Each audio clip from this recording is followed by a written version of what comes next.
It's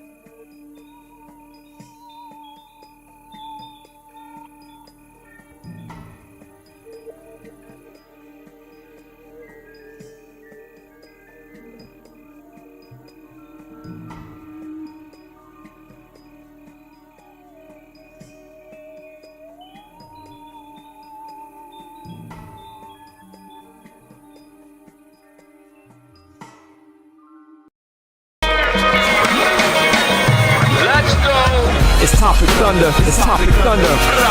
Just acknowledge your knowledge with no scholarships. It's Topic Thunder, it's Topic Thunder. Breaking everything down, tech to politics. It's Topic Thunder, it's Topic Thunder. We don't tell you what you want, we just give you what you need. It's Topic Thunder, it's Topic Thunder. News, brews, and views from these Chi-Town streets. Topic Thunder.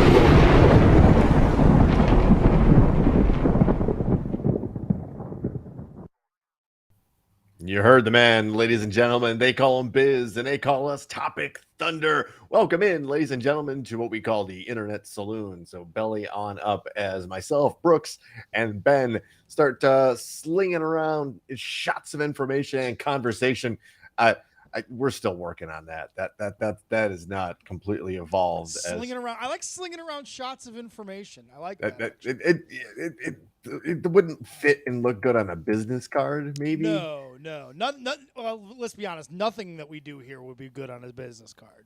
And that's a great segue to go. What do we do here that makes it unbusiness card worthy? And that's, folks, we talk about things. That is simply it. It is an unfiltered conversation, and we introduce ourselves as like it's a two-person show, and it's simply not. Ladies and gentlemen, over there is the world's most dangerous chat zone. We call that the Thunderdome. So that is now the entirety of Topic Thunder, and we sit down and we have it out. We have a healthy conversation and debate. Yes, and I don't know if Texas Ted isn't going to be with us tonight, but we like to have the dissenting voices as well. We don't want everyone to just agree with us. We'd like to have a discussion with people that don't necessarily agree with us too. So if you are watching and you're not participating in the chat because you feel like you're going to get kind of piled on or won't be heard or whatever, please don't feel that way. We would love you to be part of the Thunderdome and part of the chat. So don't be afraid. Get in the pool. It's warm in here. It's not cold. Yeah.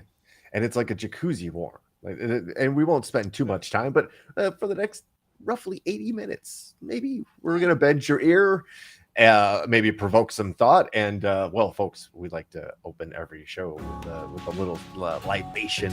And again, just going along the recent theme of generic red wine, I thought this one was funny at the local Costco that I was walking out. It says Joel Gott in fancy font, right? Nice emboldened, embroidered kind of a label, right?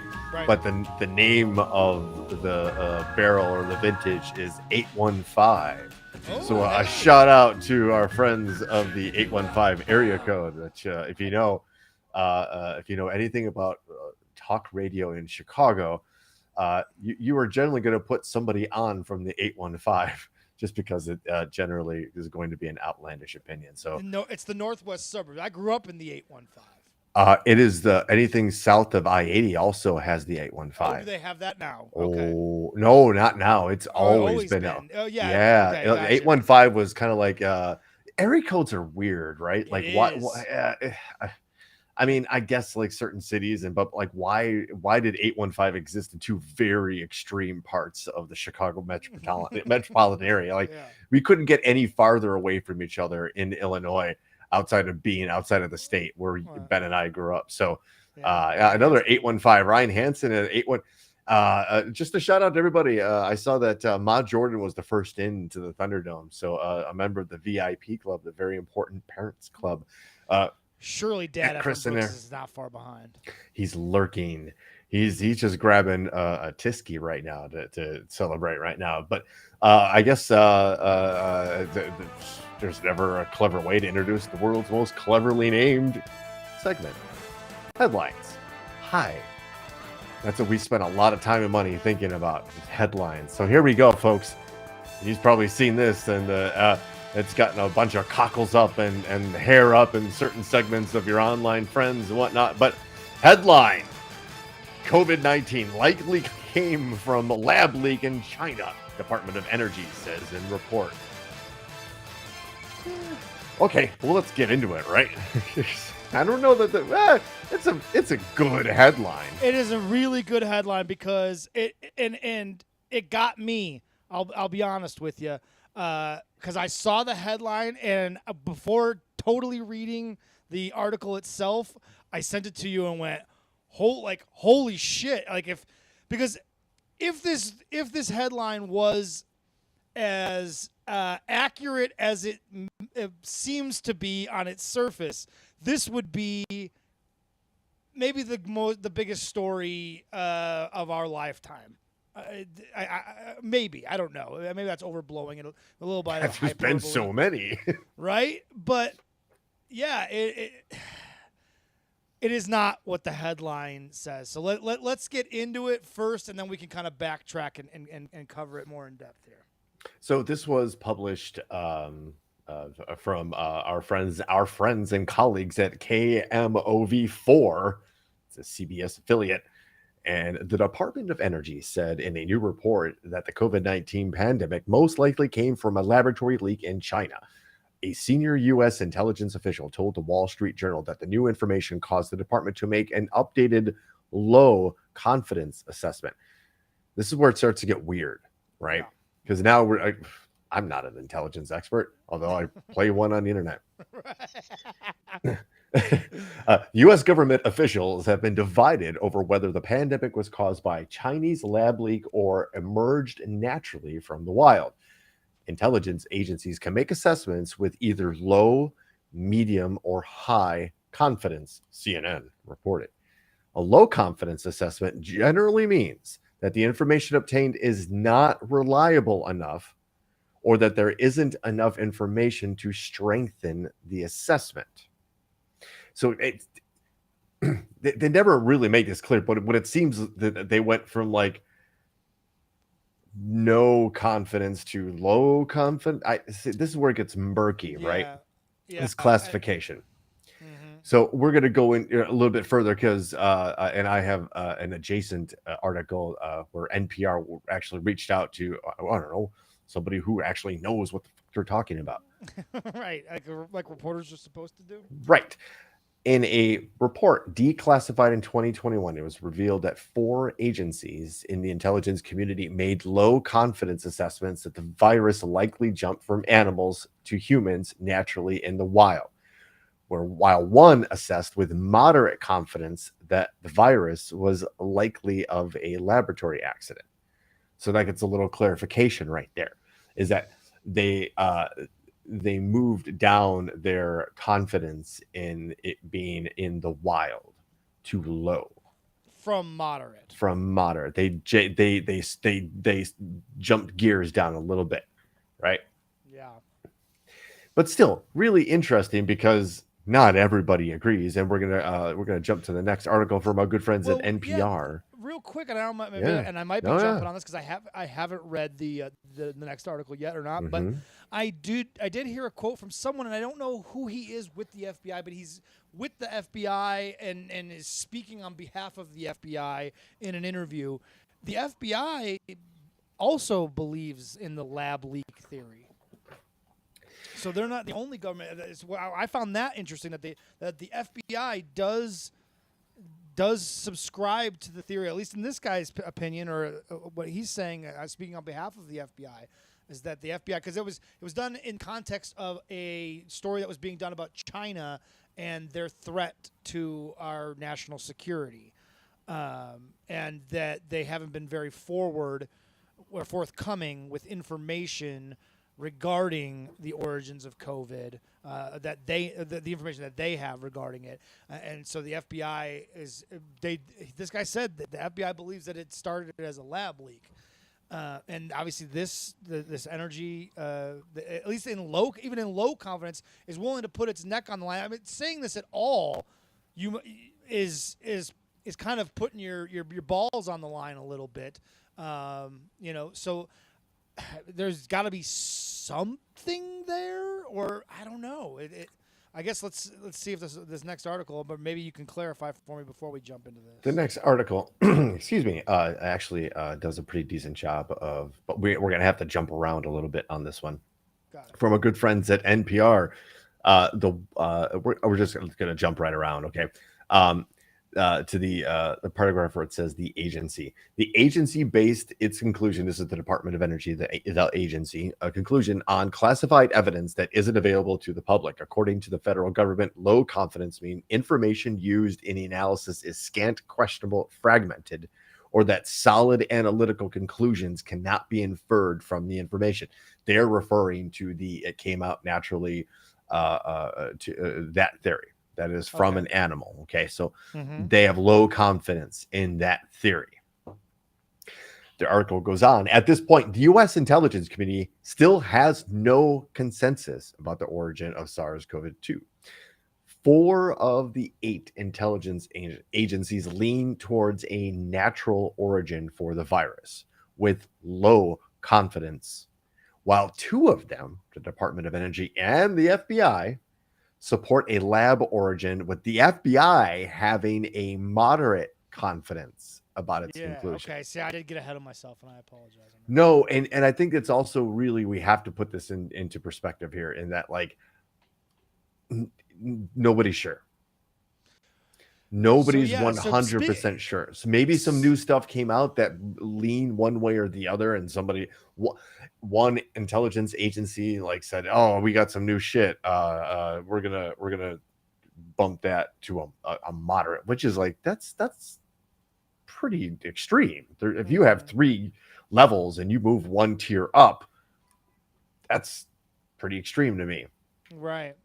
Yeah, I just don't wrap my head around this. It's like there is still a possibility, like, that this was a lab leak, and I guess what does that change about how everything unfolded afterwards? Anything? Nothing? The anti-vax, the anti-COVID people are obviously going to and have jumped all over this. But what I want, a lot of racists too. Yeah. Yes. Well, there's what I wanted to kind of talk with you about, or at least, kind of multiverse, if you will. Talk about what if it is a lab leak? What if that narrative was correct? And then on top of that, like, what if it turns out that the COVID vaccine is dangerous long term, right? And our side, because my side, who I was heavily, like, I was almost annoyingly and aggressively, going after these folks and trying to, say, listen, this is not what the science says. But if science was wrong and makes us look, in hindsight, we were wrong, like, how do we you just got to own it, right? You just got to say, like, listen, we were fucking wrong, right?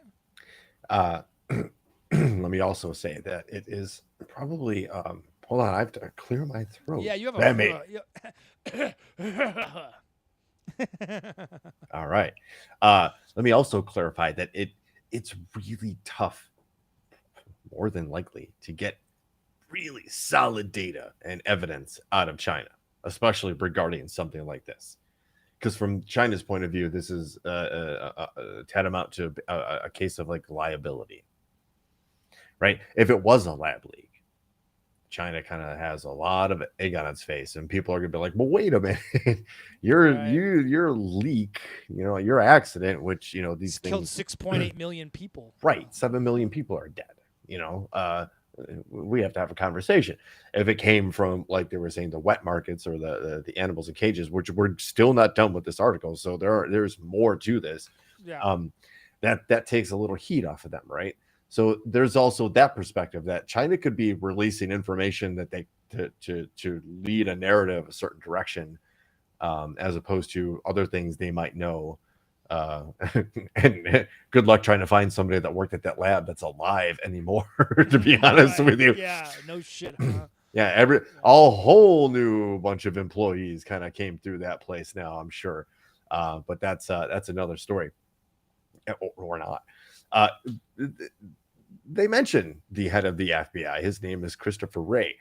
We're going to get to him in just a second. This is back to the article from NPR, but it's a theory that the agencies are definitely bringing into the public eye. On Tuesday, FBI Director Christopher Wray reiterated his belief that COVID-19 most likely sprang from a potential lab incident in Wuhan. Well, okay. Right, here's the head of the FBI. Like, basically, this is probably who I saw on the news when I was watching the news. I saw that clip of him saying this. That was probably this Ray douchebag. Do you wanna guess what let's just call it a fraternity he's a member of? Skull and Bones? Nope. Oh. Nope, you're on the right path, but think more like lawyery attorneys, because that's what FBI agents are. A lot of FBI agents are retired. You're gonna say it. I'm gonna be like, oh, I know that, but I'm drawing a blank. I'm gonna give you a name, and you're gonna know it. Sheldon Whitehouse. Oh, Dark Money. Yes. He's part of and a member of the Federalist Society. Yes. The director of the FBI is a card-carrying member of the Federalist Society. So let's just put that into perspective, and let's also dissect his language here. Right. He reiterated his belief that COVID-19 most likely, which what's the percentage certainty on a most likely? Yeah, is that 75%? Is that 60%? Is my loved one gonna live? Most likely. What does that mean? But yeah, I need a little bit more. What does that mean? On that. And that it sprang from a quote potential lab incident. Well, what does that mean? Where's the certainty in a potential lab incident? So we have to be very careful with the language you use here, because it is very lawyery, that he is not really saying like it was a lab leak. Right. He says it's most likely potentially a lab leak. Yeah. Right. String all those words together, cut out some of the fluff, and like that is literally okay. So thanks for being wishy-washy. But you have enough to consider it of moderate interest or a moderate, like, okay. So NPR did what they usually do, and they reach out to experts, including one gentleman whose name is Michael Rorobe. I'm skipping down to where evolutionary biologist Michael Rorobe. He helped lead 2 studies and has been at the forefront of research for the origins of the pandemic. He spent his career tracking down the origins, there he goes, of pandemics, including the origin of HIV and the 1918 flu. Back in May of 21, he signed a letter calling for an investigation into the lab leak theory, but then, through his own investigations, quickly found data supporting an animal origin. When the studies were first published online, NPR spoke to the gentleman who was at the University of Arizona to understand what the data tells us about the origin of the virus and how he believes the data may shift the debate in the lab leak theory and the significance of photos taken 5 years before the pandemic. Here are the key points from the conversation. Now, I'm going to warn everybody. They're going to scroll through some pictures of animals in cages that we might not be, as Westerners, might not be used to seeing in cages. And we all understand that these are pictures of animals in a market being sold for meat, right? So just to give everybody a warning about that. So they literally asked live animals that are susceptible to COVID-19 were in the market in December of 2019. And he says it's clear cut that these wild live animals, including raccoon dog and red foxes, and not the dead actor, that would be terrible, were in the market. That was a bad joke, right? We have photographic evidence from December of 2019. A concerned customer evidently took photos and videos of the market on December 3 and posted them on Weebio because it's illegal to sell certain live animals. Photos were promptly scrubbed. This is where it gets a little murky, but they back this up again too. A CNN reporter had communicated directly with the person who took the photos, and they were able to get in touch with the reporter and passed on the photos. So they don't completely verify the photos, but these are some of the pictures, right? Let's just kind of move on from that. Live susceptible animals were held in a stall where SARS-CoV-2 was later detected on a machine that processed animals in the market. And this is where it starts to get a little bit sciencey. But at the middle paragraph, they found out that one stall had 5 positive samples, 5 surfaces that in a stall that had a virus on them. And even better, in that particular stall, samples were very animally. For example, scientists found a virus on feather hair remover on the cart of the sort we see in those photographs that are used for transporting those cages. And best of all, a metal cage in the back room. So now we know that when the National Public Health Authority shut down the market and they sampled the surfaces there, one of the surfaces positive for SARS was a metal cage in the back room. That's where the animals were. That's it. To give you an idea of what they're talking about. If you scroll down a little bit, Ben, they give you a map. That's map. Jesse Ventura loves maps. So it's an inside thing with Gigi. Anyway, they show you the actual the stalls. This is the market, right? This is the blueprint or top down look of the market. All those little squares are the stalls. And if you look, the more red you get on the spectrum, that's where they identified positive cases of the virus, right? So they have all of this data that says like this is the earliest detection of it. They you can scroll past the pictures. I don't want to park on those pictures for too long because it's just yeah. When they do their studies, they find that if you scroll down to the next set of pictures, the nice little map of where they found the deepest concentration of COVID in December of 2019. And it was all based. I made that joke already, Dad. You were late, and you just made a joke that I made about Red Fox. Yes, and Ryan Hansen made a joke about it being the dirtiest fox. No Star Fox reference, but like I like the dirtiest fox too. That's actually sounds like a good anyway, a movie. I don't know, whatever. Back to this, just to say that all this data from the testing and the immediacy of like positive results kind of showed that like overwhelmingly it came from animals in this market. Now,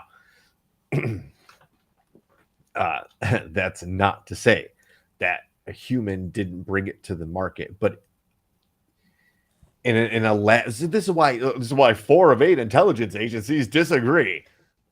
Because no one's really sure. Did somebody like leave the lab on their way home from work, go to get a red fox so they can cook it for dinner? And he came out of the lab and he had the whoopsie while they were working on whatever they were working on. And it was on a shoe or he tracked it out. We've talked about this. We've talked about the possibility that it was literally just, we've all fucked up in the workplace.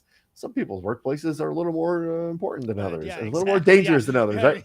Yeah, where fucking up really isn't tolerated as much. Yeah. Right. So, but it maybe it did happen, and that person went right to the market, bought a snake to go eat and drink the venom of or whatever, and while they were shopping around, I don't know, touching animals, give somebody a cough. It's just, what would be the chances of it going from a human to an animal? We've never heard those odds. I guess we've always heard that it's going to be from these really dense concentrations of wild animals picked out of the jungle that like they got God knows what, and you cluster them all together and then introduce humans. Well, we've already talked about what a virus's mission is: survive, and it will do an amazing like life things to survive that just don't make sense to us.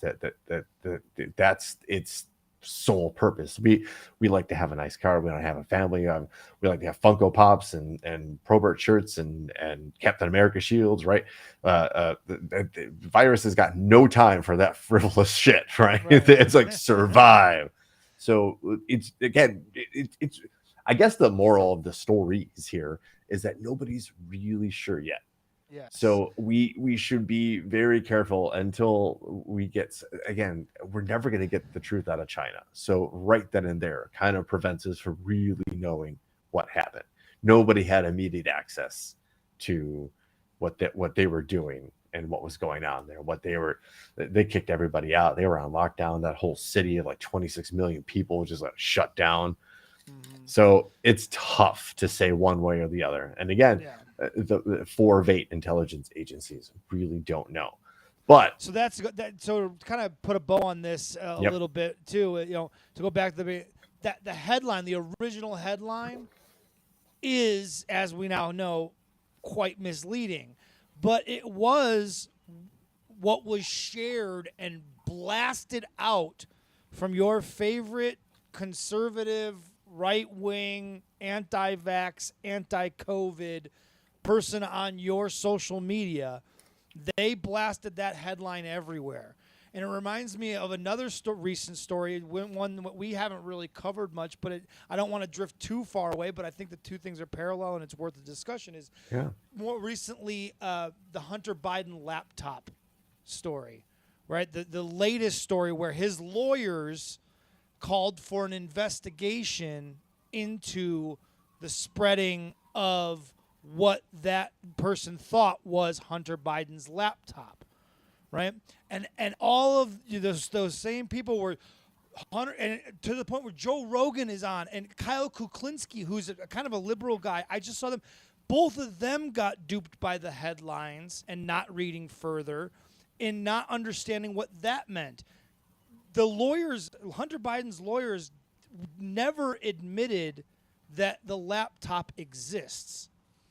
What they are saying is whether or not they knew what they had was Hunter Biden's laptop, that guy, the computer repair store owner, his giving that data, that hard drive, what he's claiming was Hunter Biden's hard drive, him giving that to Rudy Giuliani and Steve Bannon is actually illegal, even if what he was sharing wasn't actually what he said it was, right? Like, and that's what the layer of this, that a headline can say one thing.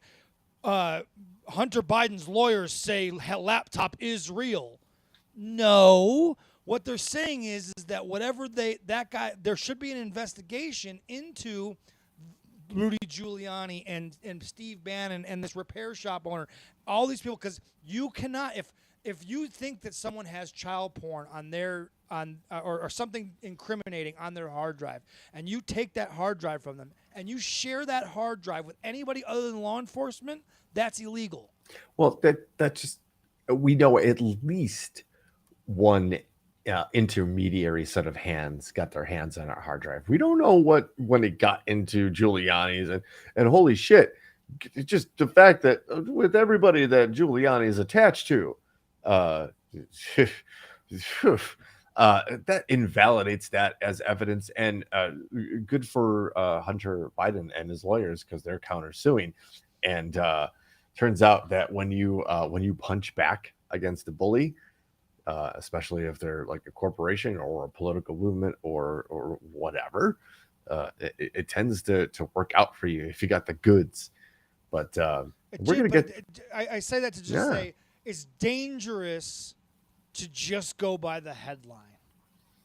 Always, always, like in general. Always, the headline these is are meant further proofs that you must go beyond the headlines and do some due diligence beyond what you're presented from your favorite Facebook or Instagram page or Twitter account or whatever the case may be. Let's be very clear what a headline is. And this goes all the way back to the old newspapers, actual print newspapers. Right. All right. It is meant to get you to buy the newspaper, or in this instance, click on the link, right? Because either way, the company that created the headline just made money, whether you bought the newspaper or you clicked the link. Their expectation is that you're going to go and read the headline because you're curious. You're curious enough to buy the newspaper, read the article, click the link, read the article. But if your idea of reading the news is skimming the headlines and you walk into a conversation thinking you're informed, all you're doing is reading the sales point. That's it. You're just reading the it. Come on in and read it, which is meant to emotionally stimulate you, intellectually stimulate you. It's meant to grab your attention. Right. Period. Whether it's a link, a headline, what have you. Yeah. That's it. It's the invitation to read the rest of it. It is not the complete story. It's not the point of it. Yeah. Not the point. So there you go. Did we already mention the Federalist Society? We did. Holy shit. Because weirdly enough, the director of the FBI is a member.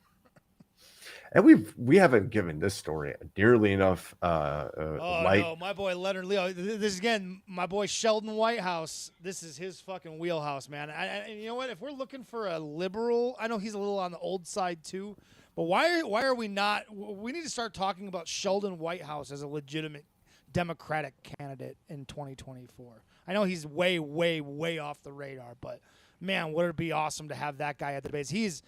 I say it every time it comes up, but if you have not heard Sheldon Whitehouse speak, the man is a fucking orator of the highest degree. He is amazing, and he is telling some amazing truths on the floor of Congress. I believe he's a congressman or a senator. I always get him mixed up. No, I believe he's a senator. Is he? Senator. Yeah, senator. I don't know, on the floor of whatever. But in front of everybody on the and putting it in the record, right? So yeah, he's a senator.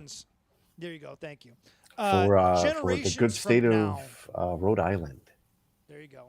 Generations from now, history will be able to look back, and his words will be documented somewhere for history to go back and say there was someone that was telling the truth and telling everybody about the dark money that was infiltrating judicial activities. It's absolutely insane. The last four, possibly the last four, definitely the last three of our Supreme Court justices have been handpicked by this guy you're looking at right now. That fucking punchable face right there. Very much so. We have to have a conversation about that too.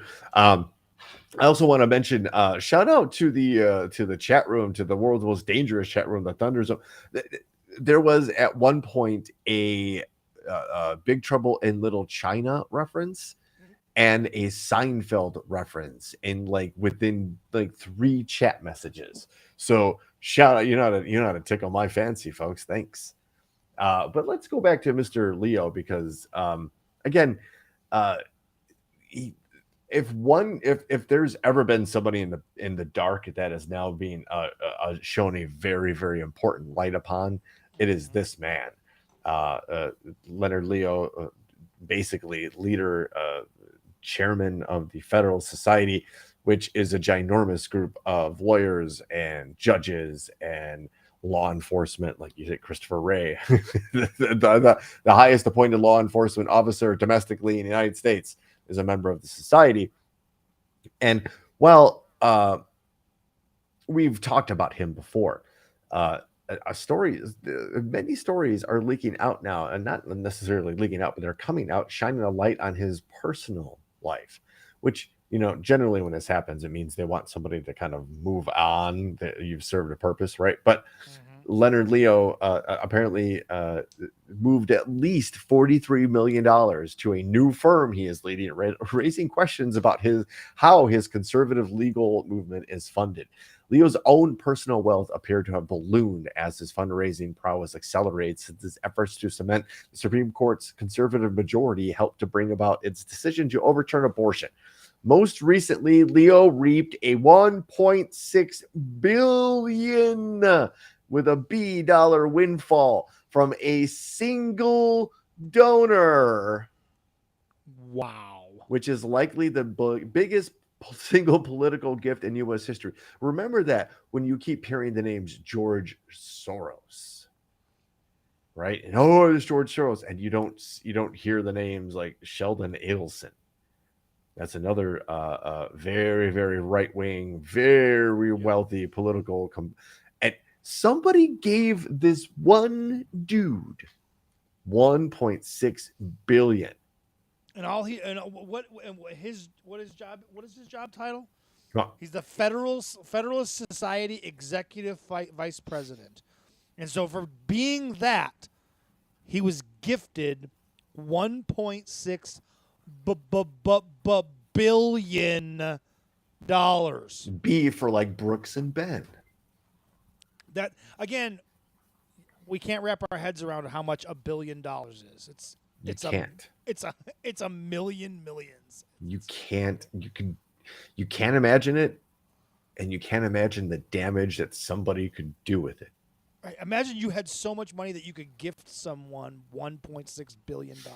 And not only gift someone, but that one person then with that $1.6 billion nets you not one, not two, but three Yeah, what does $1.6 Supreme billion Court get you? justices. I don't know what the breakdown on that is, but And that's just the Supreme Court justices. That doesn't take into account all the federal judges that they got, and they got a ton of federal judges. And again, what you have to understand, the scheme is if we own all the judges and we know all the judges will be pro-capitalist, pro-business, anti-regulation, keeping a lid on the money grab, they eliminate those judges. They only seat judges that they know will not even hear. So it's not that you can't, you won't even get your arguments heard, right? You won't get your laws anywhere close to being passed if you have these judges in place that will automatically strike it down, and they pay a lot of money.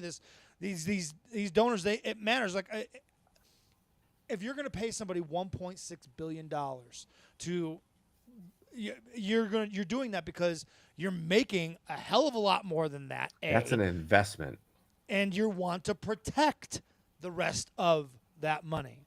That is all you're doing, is protecting other money by using that money. And that is what is going on a daily basis in our government with government officials and judges.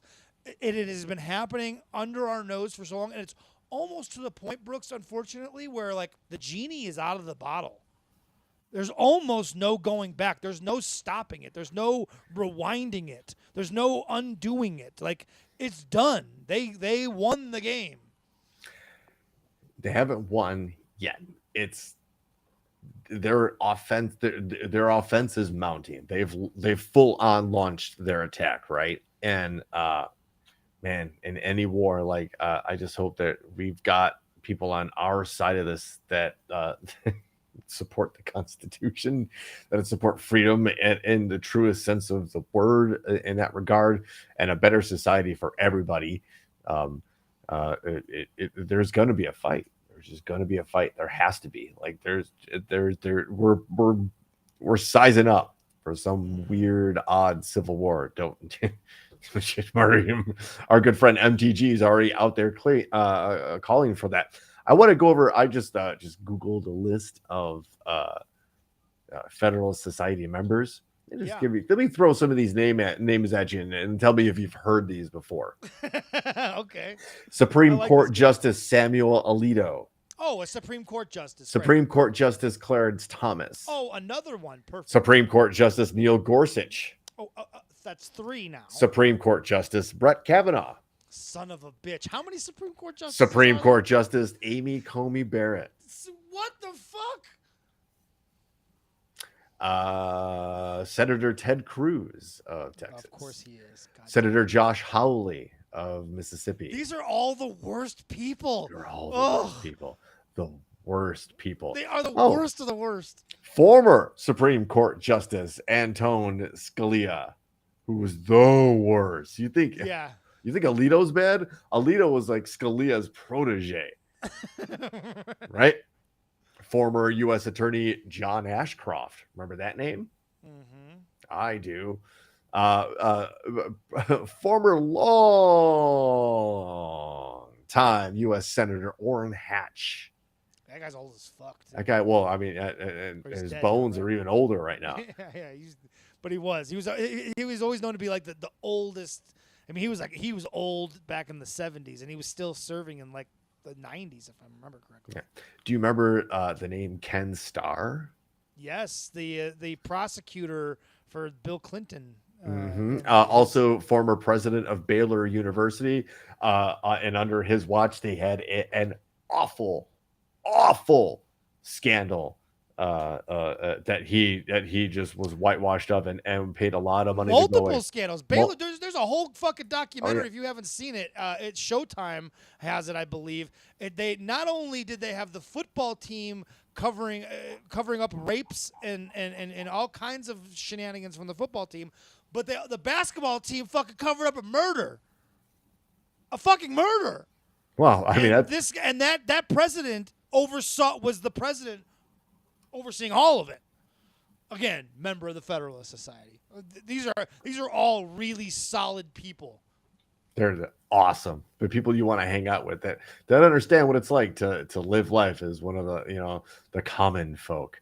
I don't know. Maybe not necessarily the people you want making these kinds of decisions about our lives. And I say this, and I brought this story to our attention because I wanted to bring a couple other stories to our attention.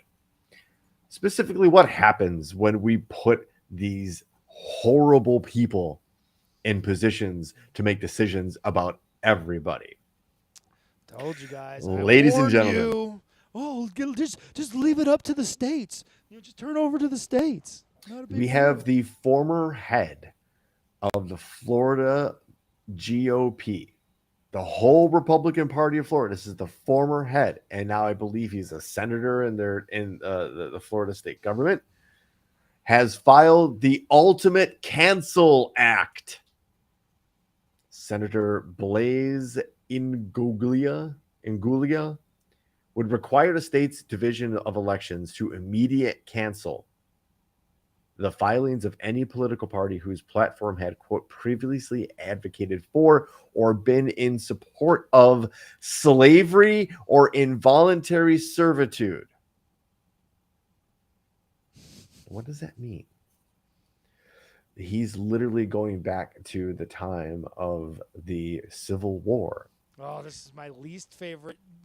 Whenever you hear this argument on social media, you know the person that you're arguing with has not read a book. That the Democrats were for slavery and Lincoln was a Republican and freed the slaves. You are taking truth and lies, throwing it in a blender, spinning it up, and pouring it out like this is the truth. Right. Again, headline: Abraham Lincoln was a Republican. The Republicans ended slavery. That's the headline. That's it. But then you read the article, and then you find out that yes, except for that the Republicans were actually the Democrats back then, and they switched parties. And the Dixiecrats, that was the offshoot, and then they became the Republican Party.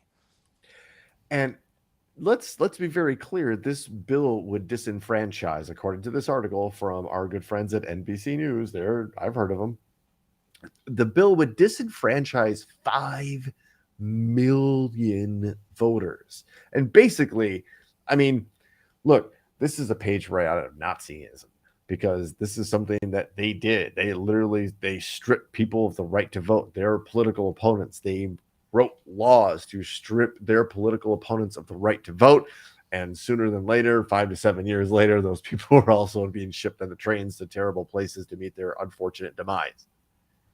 You think we're making jokes about this? You think we're being hysterical about this? No, we've just read past the headlines, or in some instances have actual personal familiar stories to tell you about the truth of these situations. This is how it starts from a bunch of people who are, oh my God, they're so against cancel culture, and they're against wokeism, and they want irony goes right over their head. they and Florida like taking away Disney's like special like governing district, which Or or DeSantis's anti-woke bill. don't Like, say gay, the way uh, he's stripping any kind of mention of African American history from higher education, like AP African American history studies being stripped. So I guess it's a fascist experiment going on in Florida. But to be honest with you, from Tallahassee down to Miami, I have no desire for it. I will never spend money in Florida. I don't know that I'll ever go to Florida. I want to go to Miami. I would like to go to Miami just to say that I went to Miami because I want to eat the food in Miami because I understand the food in Miami is pretty decent Cuban food, like legitimate, real Cuban food. Sure, like that, sure. right? But Miami's in Florida, and Florida is the fucking dumpster of America. And, you know, I thought it was interesting. I saw a clip, I think it was on the Young Turks. They were showing a clip from Fox News where Brian Kilmeade, I think it was in Florida, and he was at a diner in Florida with a bunch of people there, and he said, "Hey, everybody, who's ready for the 2024 election?" And all these old people were like, "Yeah!"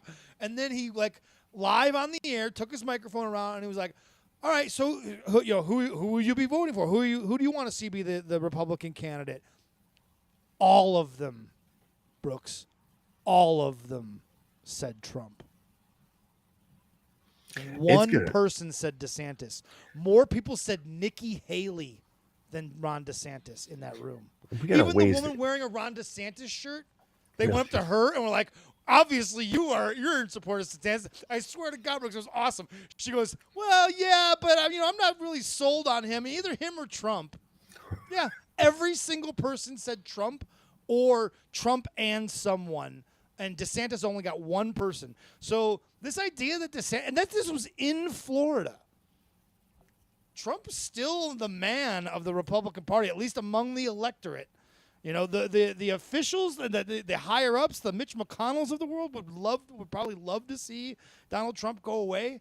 But that is a canary in the coal mine, so to speak, of what's going on. If Ron DeSantis can't on Fox News can't get support, people to shout him out and say, even if in Florida to say I would like him to be the candidate in 2024, holy shit.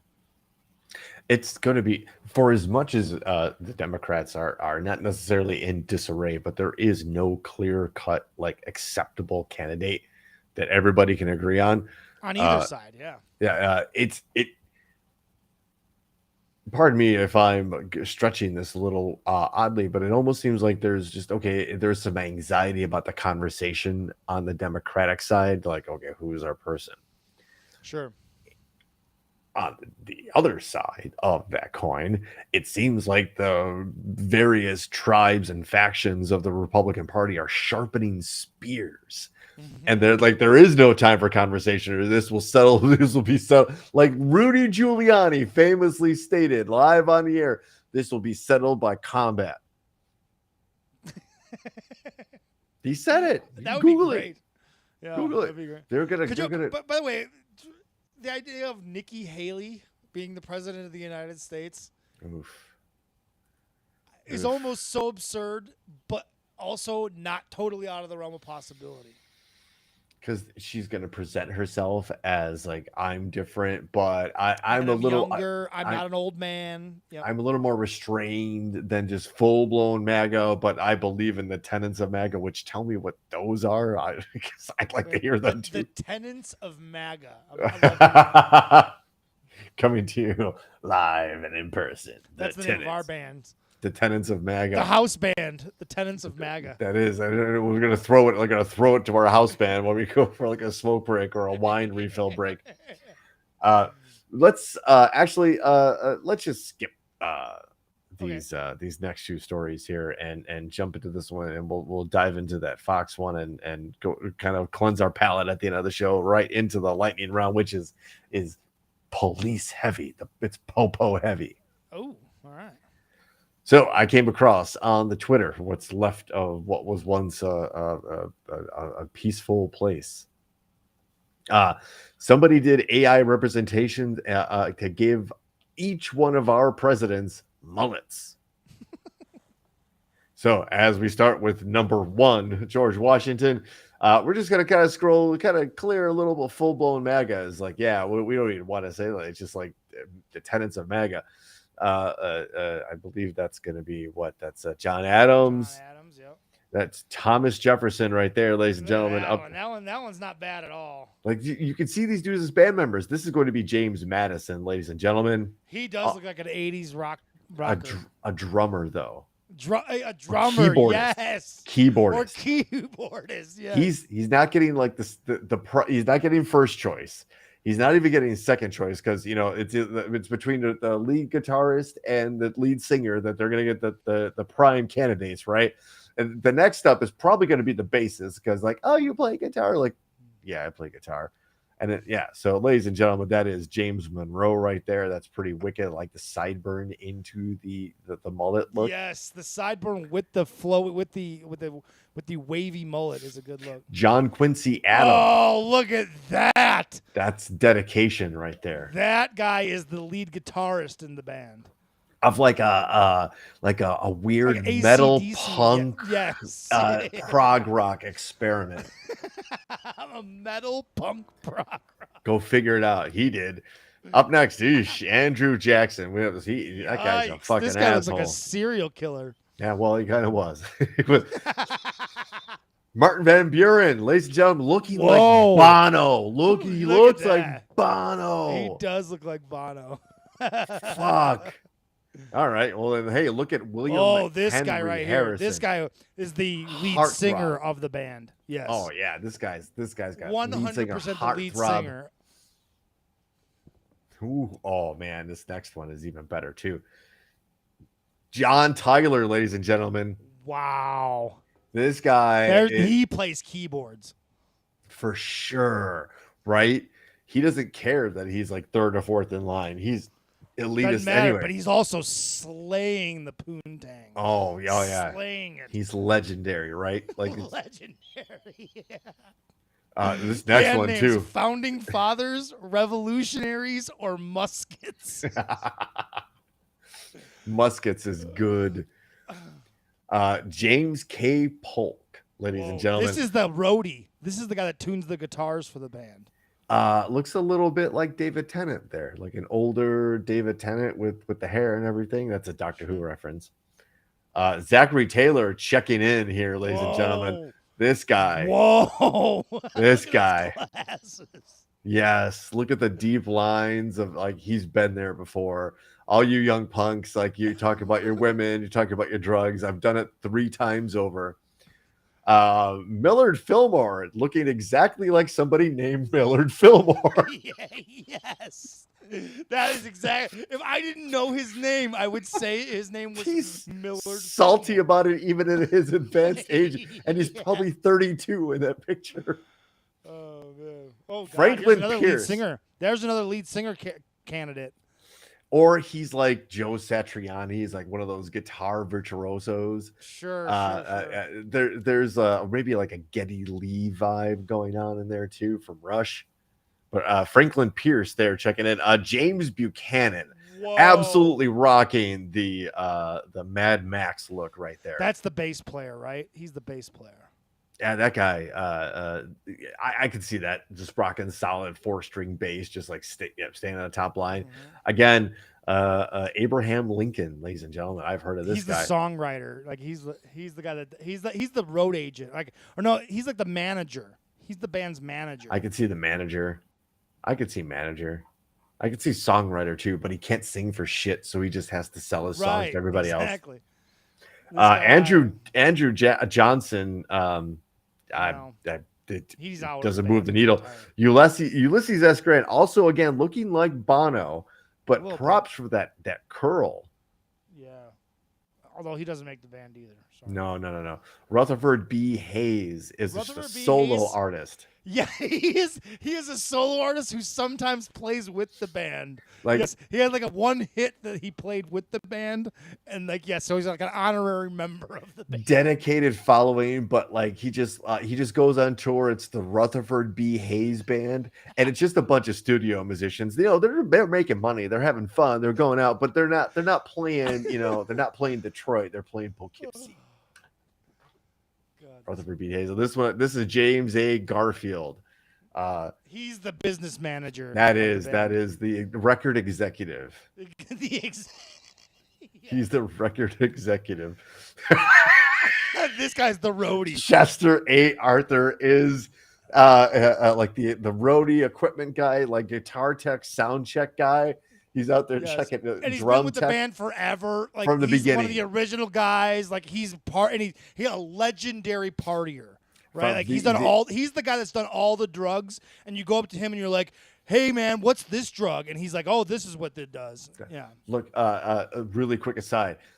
In my previous place of employment in the ED, there used to be this one dude who always came through his, I don't want to say his real name because it's probably private health information. But he had a tattoo on his arm of everybody from Aerosmith's autograph on the inside of his forearm.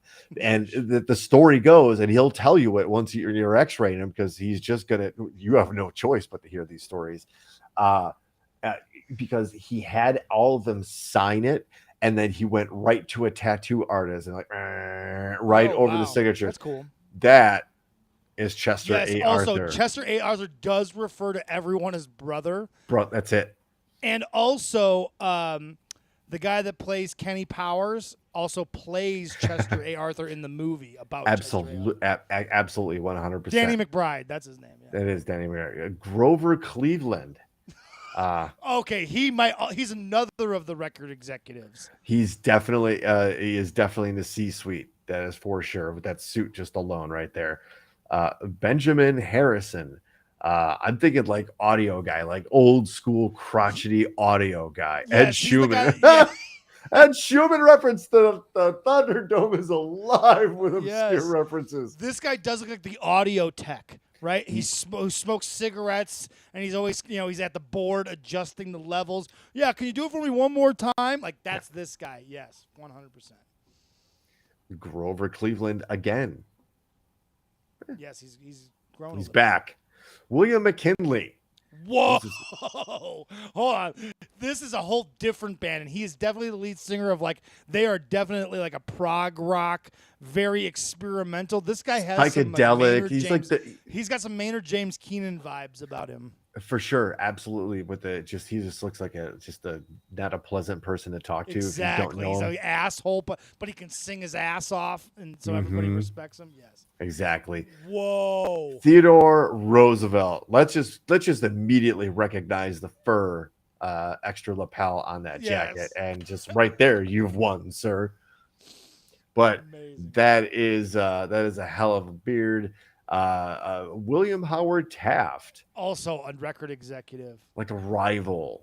The one that's trying to steal the band away. Yes, so much so that like he refuses to have his picture, because if you notice, I think all of those guys are looking the other direction for the most part. Yes, but not William Howard Taft. He's like, that's how much he wants to separate himself. Holy shit, Woodrow Wilson, welcome to the party, folks. That is a high school yearbook picture. If I've ever fucking seen one. Like if you showed me that and you told me that was Supreme, and we all know who I'm talking about without saying his real name. If you told me that was Supreme's like high school senior year yearbook with picture, the earrings and everything, the button up, it's not necessarily a bolo tie, but it's a weird tie. Oh yeah. Oh, that's so great. That might be the best one yet. Little John Cena in the face there too. Yeah. William G. Harding. Yeah. Looks like Eugene Levy. Yeah. Oh yes, Eugene Levy definitely plays Warren G. Harding in the world's worst presidential movie. Because who gives a shit about that? That's it. That's the name of the movie. It's done. It's the world's worst presidential movie. Calvin Coolidge. He looks like Phil Collins. Yeah, there is a Phil Collins. And I was just about to say, unfortunately, he's the guy in the band that died. Yes. He's the Cliff Burton. He's been replaced. And everybody's like, man, the band was so much better when Calvin Coolidge was playing. Yes. Like Metallica fans. Holy shit. Oh, next one. Ladies and gentlemen, welcome to Herbert Hooverville. Whoa. That's like part Biff, part Greg the Hammer Valentine. Yes, he is. That is, man. That's rivaling the other one as the best one. That's really good, right? That's Meatloaf. Yeah, he does have a little bit of Meatloaf. Meatloaf, in there. for sure. Meatloaf, absolutely good call on that Yeah, one. this guy could also be the lead singer too. He looks, It and also like Danzig. Dan Zandig. Yeah, Danzig. Yeah. Yes, that nice call. Franklin Delano Roosevelt. Yeah, he's another rival promoter. Yeah, he seems like he just hasn't had any luck signing anybody. Unlike Harry S. Truman. Whoa. Whoa. The flowing locks of Harry S. Truman, ladies. That's pure like sludge metal, screamy. I don't know. Whoa, Dwight D. Eisenhower did the best he possibly could. This is the best one. This is it. This is He like looks like a lizard. You're like a well-sunned lizard, sir. No, hero, world war hero, flock of seagulls. Eisenhower was in the New York Dolls. That's everybody's favorite. To the left, John F. Kennedy. Oh man, there's the heartthrob lead singer, right? I mean, Jesus. Everybody else, and then there's JFK. He's the Bon Jovi of frontmen right there. Yes, he is the. You're just not going to beat it. Yeah, sorry. Oh, Lyndon B. Johnson is there for the storytelling. Yes. He is an acoustic storytelling in the vein of like Willie Nelson, kind of like. Yes, he's an opening act for the band. Like yes. I grew up listening to my dad play these records, ladies and gentlemen, Lyndon B. Johnson. Jethro, but he is Jethro Tull. Right. Right. Well, Richard Nixon is nothing short of the skeevy club owner. Yes. He's the skeevy club venue owner, cheating 100%. Everybody out of their money. That might be the best one. That might best fit the character 100% of all of these so far. Yes. Gerald Ford. Gerald Ford is he looks like a police officer. He head of security. Yeah, there you go. Head of security. Head bouncer or whatever. Yes, that's a great one. Jimmy Carter is giving me John Denver vibes. Yeah, exactly. Yeah. That makes sense, right? He'd be all about the environment, songs about peace and love and mountains and sure. He plays in the other guy's band, the opening act's band. Yep, absolutely. Yep, 100%. Well, we all know what happens after that. Ronald Reagan, ladies and gentlemen, who seems like that washed up doo-wop like 50s barbershop quartet maybe. He also looks like a dad in a 80s movie who won't let his daughter dance with Patrick Swayze or some shit. There's also like a Graham Nash for sure. George H.W. Bush. And props for those curls, just letting those wings fly. He plays in a country band. Oh, and a cheesy one too. A very twangy, like the worst country music you can think of. This guy, he plays. He leads the lead singer of that band. And let's just say this is the sax player, right? I mean that one writes itself, right? Yeah. Right. This kind of just Bill blows on the sax. George W. Bush. This is the guy who should have made it, but never really put it together. Right. He's the guy that should be the lead singer, right? Because he's got the good looks like the lead singer, but he can't keep his shit together. He's just always on drugs. He can't stop doing Andy cocaine. Gibb. This might be the best. That is pretty dope. This is fucking awesome. He's the guitar player. He's like the electric guitar player. He's the the Jimi Hendrix-esque. Yes. All right. Heading up to number 45, Donald Trump. He's like the lead singer of the like the rival band. No. He's the No? lead singer that got kicked out of the band. He's the Dave Mustaine. Yes, he got kicked out for just being a For complete being just a dickhead. fucking lout. You're just a Yes, lout. you're Get just- out of just Metallica. get out of here. Get out of Metallica. So I'm gonna go for MAGA death. Get it? MAGA death.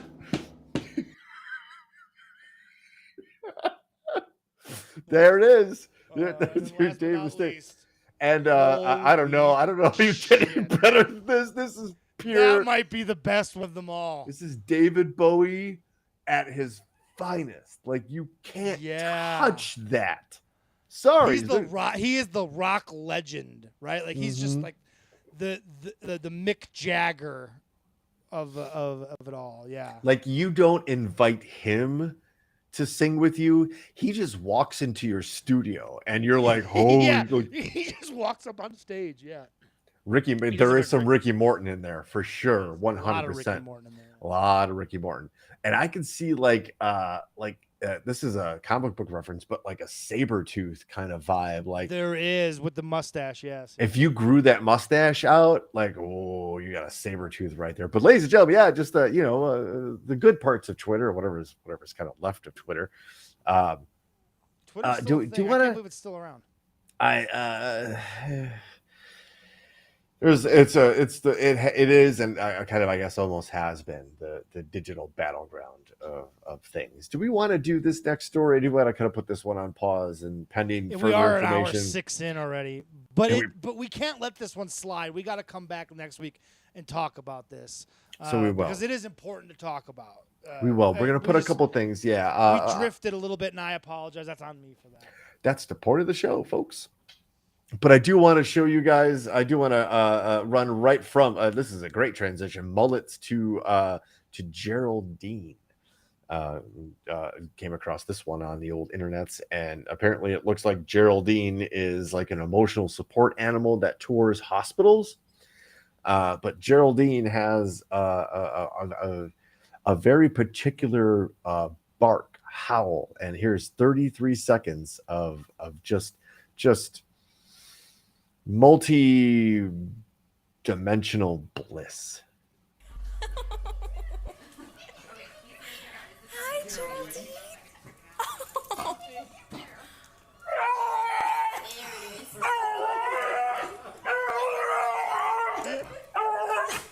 Geraldine, hey. There it is. 197.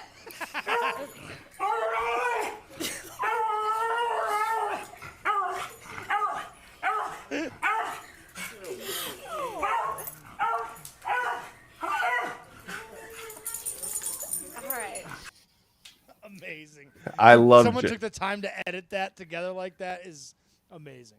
Absolutely, that and spot on. Somebody knew what they were doing there, for Christ's sake. But yes, love a beagle too, right? For all the beagle lovers out there. I did have an Ellie, but it wasn't an Ellie. Kind of. Yeah, you know what? We're up against the why?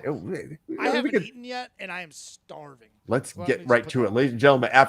With that in mind, we don't want anybody getting hangry. That is pushing the button right into the most popular segment on this program. Ladies and gentlemen, welcome to the lightning round. Let's see those thunderbolts dotting the innards of the world's most dangerous chat zone, the Thunderdome. And why do I mention the Thunderdome so much? Well, folks, because this is it. This is the moment the Thunderdome becomes alive. If you've never been part of the lightning round before, let me break it down for you. 3 stories enter. 1 gets chosen, and it's chosen by you, the people. It's a democracy, folks, and we don't like to dilly-dally, so let's get right to it with headline number 1.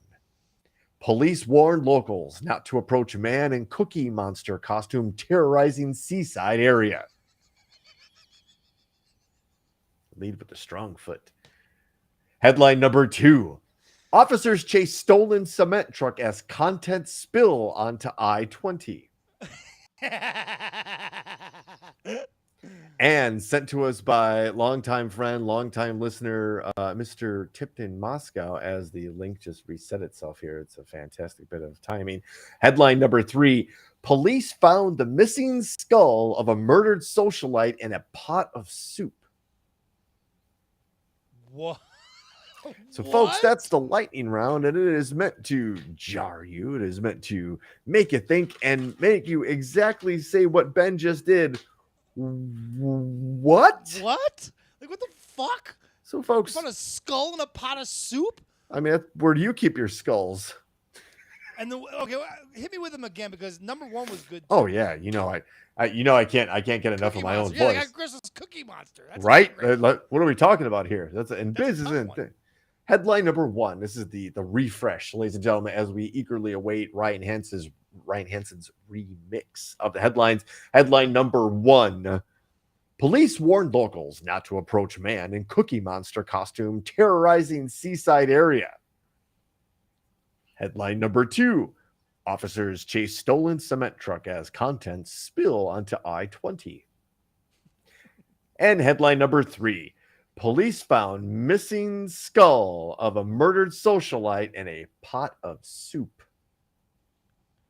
Courtney's already in with number 3 because she has a crush on Tipton Moscow. I'm sure I mean, he's we all kinda listening do. and is blushing somewhere. We all kind of. No, you're not. No, okay. So, a little background story. This is what happens when you live together. You kind of catch wind of what the other person's watching, right? And Gigi was just watching, as she tends to do, one of those terrible true life crime. Like, this is how this Fucking terrible, love all terrible of them. person. I can't. Cannot get enough of them. Me and Gigi could we could spend an entire weekend. She could come over and with Adrian, we would watch true crime documentaries all weekend long. That's all we can't do in it. this house. I can't do it. Well, I've seen 3 different documentaries about the Murdaws. So I am Murdawed out. To be honest with you, I that can't dude do it. definitely killed his family though. Like, Let's just say that. all right. Well, okay. All right, I'm not trying to cast it. remix. Ryan Ryan Hansen with the remix. Cookie Caper, clean up on aisle I-94, and do you want some head? Votes are coming in. I see. Number one is running away with it. It looks like. Although Ryan Data Hansen from is Brooks. another. We got another vote for story number 3. Nobody wants to hear about the stolen cement truck, but Because just they're going up against Cookie Monster and a head in a pot of soup, Brooks. It's really hard for the cement truck to really gain any traction. Literally and figuratively, like yep. See, it kind of writes itself. Yeah. So that's why Gigi's not in the emotional headspace for somebody's skull being found in a pot of soup. And having read the story, yeah, it's a rough pretty read. fucking crazy. It's a pretty rough crazy. read. Yeah. So I think I think we're one's gonna win, though. I think Cookie voting's Monster's winning this in. We got 6 total votes, 4 in favor of headline number 1. So while I quickly copy and paste this story over to our good friend. How about someone's dressing as Cookie Monster terrorizing a neighborhood? I can't wait to hear about that. I'm glad. Let me put it like this: y'all done picture. right. That's so great. Y'all done right, because this story has some phenomenal quotes in it.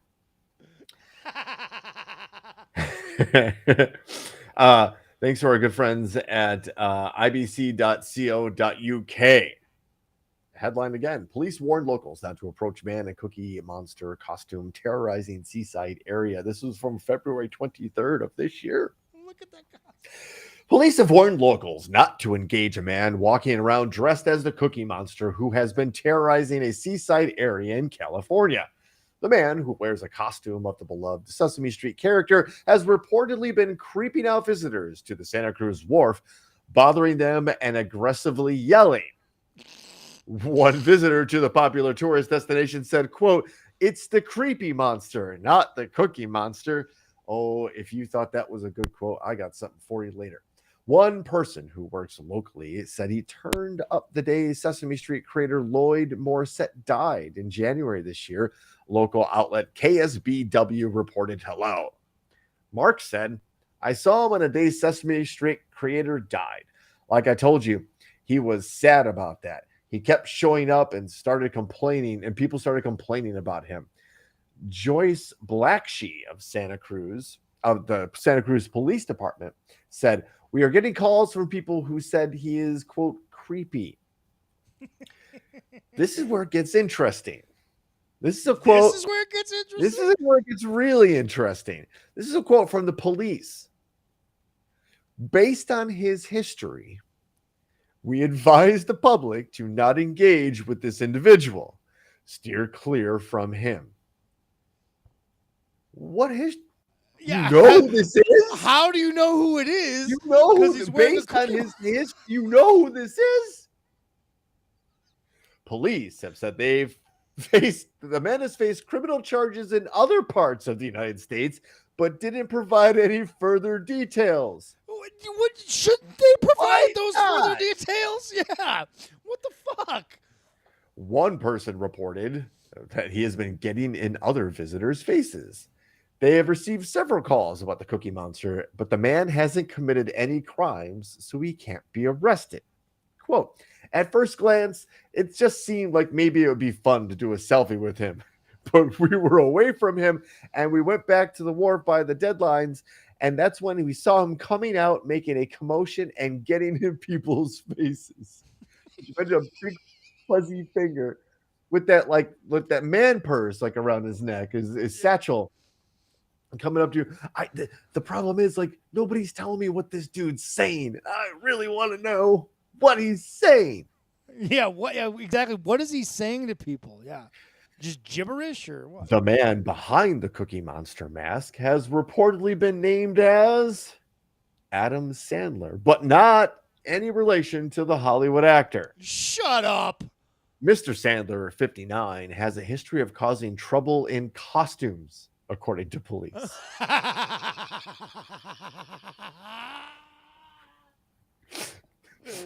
Oh my God.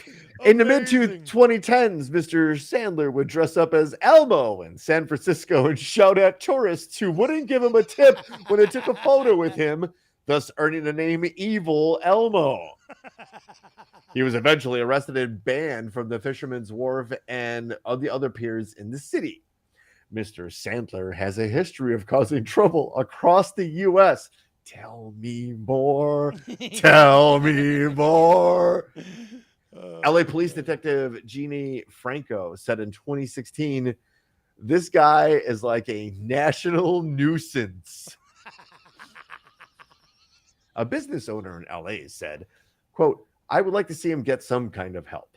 I don't think he belongs out on the street. No one wants to hear the Cookie Monster say he's going to kill their family."